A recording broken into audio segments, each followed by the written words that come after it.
Ford is getting a Q3 sales boost according to fresh sales data, a sign the company is recovering from its supply chain issues. Rivian also on pace to meet its goals for the year. And we've got Yahoo Finance's Pras Subramanian back with us in studio after a long break. A good week to be back. A lot of production numbers out there. Walk us through them. Yeah, all these Q3 numbers coming in. It's a story about execution. Some companies doing it better than others, right? So Ford came out today, just this morning, about an hour ago. Sales up 16%, up to 460,000 units. Mach-E electric EV sales up 77%.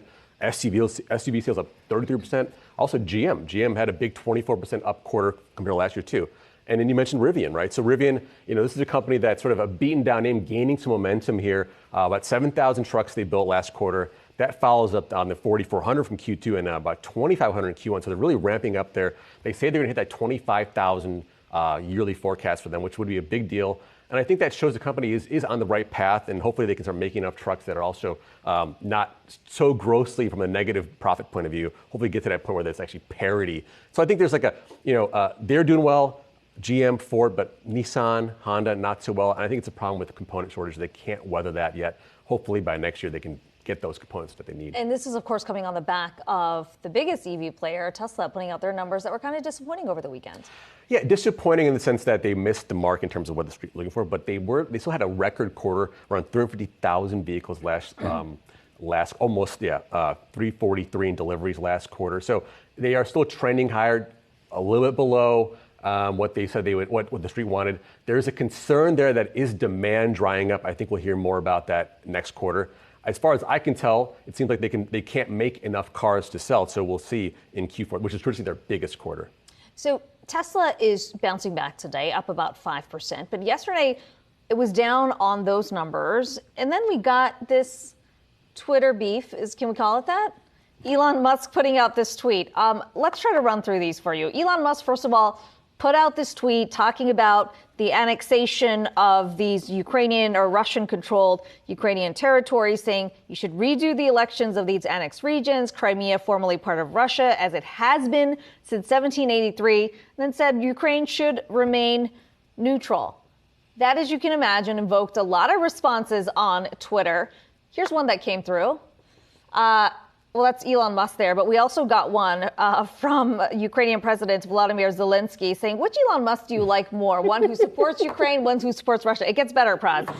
After that, another tweet here coming down from the president of Lithuania saying, Dear Elon Musk, when someone tries to steal the wheels of your Tesla, it doesn't make them the legal owner of the car or of the wheels, even though they claim both voted in favor of it. Just saying, sort of alluding to what was considered a sham vote over on annexation in these territories. And finally, this one coming from Ukraine's ambassador to Germany, which, we can't read the full tweet to you, but you get the gist. F off is my very diplomatic reply to you, Elon Musk.